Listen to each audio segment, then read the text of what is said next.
Hi, everyone. Welcome back to school. I hope everybody's had a wonderful, relaxing summer. I have a few things that we're going to be talking about for our welcome back to school to keep a safe and wonderful environment for the kids. I know that I'm excited to be back, and I hope everyone else is too. So let's take a look at some of the new things that are going to happen this year. One of the things that we're going to do this year that we haven't done in the past is to use our class website for important information. Make sure that you check in weekly so that you can see what's going on.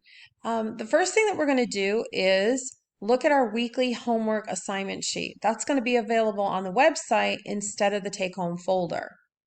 Any newsletter type of information that you see will also be available on the home page. If your child is absent, you can easily find the assignments on the website.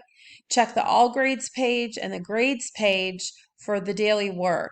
Not every assignment's going to be online, but most of them will. The Parent Resources section contains all information that you might need throughout the year: calendars, permission slips, forms to fill out. Should we happen to go back to closing schools and going completely online again, we will be right back up on the mrsdaniosclass.weebly.com website, and here's a sample for you to see. We'll be using email in a different way this year. If you have to report a tardy or absence, you don't have to call the school office. Often I get it later in the day or later in the morning. But if you can go ahead and send me that even the night before, if you know, please go ahead and email me that. I'm going to be checking the email a lot more often than I did in years past. Use email in the place of a note in the take-home folder. Check for emails from me. That will be our primary way to communicate this year. Naturally, if you have something that occurs very quickly and you need to send me a note in the take-home folder, of course you can do that. Submit work only when school has been closed. Do not submit regular assignments via email, even if your child is absent for a time. It's just easier to keep track of that way. You can also use DocHub.com to submit any fill-in forms that you have, or just fill them out with paper and pencil and scan them to me. Nothing says fall like school supplies. So email me a time where you can drop off the school supplies that you have so that we're not all in the classroom all at the same time trying to put away all the school supplies. One thing that I'm going to ask that your children do this year is that you have your child fill their pencil box prior to dropping off the supplies, making sure that they have everything that they like in their pencil box the way that they like it with their name on it. So all I have to do is go ahead and put it in their assigned desk so that we're not filling and touching other people's supplies and all of that. We won't have community supplies this year. So if you have extra supplies that you would like to be labeled with your child's name, I can store them in the supply closet for later use.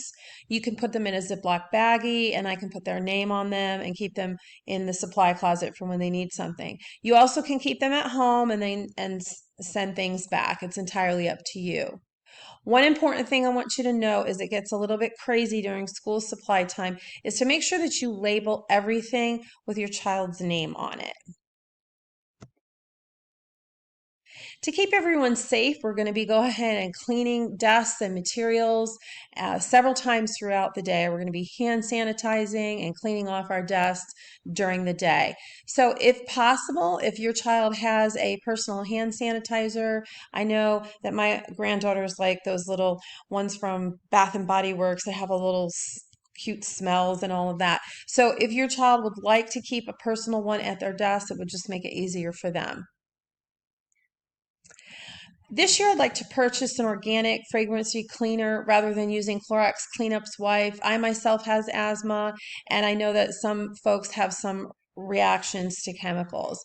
I did not put Clorox Cleanup Wipes or Lysol, anything like that, on the school supply list. I am asking for a donation so that we can go ahead and purchase this cleaner. Mathematics instruction this year will change slightly. All grades, of course, are going to use the Montessori math materials that they have used in the past, which is the basis of foundation in our math instruction. Fifth grade this year is going to remain in Saxon, and then we'll continue with our key workbooks and pre-algebra. Fourth and third grades will transition to a curriculum called Modern Curriculum Press, and it's a concept-based learning program that really gives students a solid foundation, yet will offer us an easy transition should we need to go online again this year.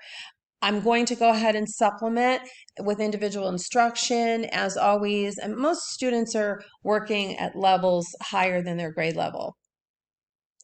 Students will have a red math folder that they will use to take back and forth to school instead of a math book. This is different from last year, that heavy Saxon math book. Many students complained that it was so heavy, so this is the year that we're not going to have it. The left side is going to contain the completed pages that your student has done, and the right side will contain the current homework page that's available. So make sure that you're checking that. Once we're finished with a unit, I will send all the pages home in the take-home folder. Make sure that you keep those so that you can use them to study for a unit test. Third grade math facts study. Third grade is such an important time for students to be studying math facts. The multiplication facts are absolutely foundational in third grade. Try to make sure that your student has all the multiplication facts memorized by the Christmas break. We typically move on into multi-digit multiplication at the beginning of the new year in January. At this time of the year in the fall and early winter, make sure that you're working at least a minimum of 10 minutes every day. 15 is even more ideal. Your goal would be to have 3 seconds between facts as you flip that card. You don't have to use fact cards, although some students like to use them. You can use a computer-based program. Fourth graders are going to join fifth graders this year in a formal study of vocabulary. We typically use Montessori matching games for this. Students are going to have a list and be tested for the words on Friday. We do all kinds of activities throughout the week to learn those new words. It's something new for fourth graders. They have watched last year as third graders what the other grades were doing, so they have an idea of what it is already. Remember, if you need anything throughout the year, 2 resources for you are mrsdanielsclass.weebly.com and mrsdanielsclass@gmail.com. Have a great rest of the summer.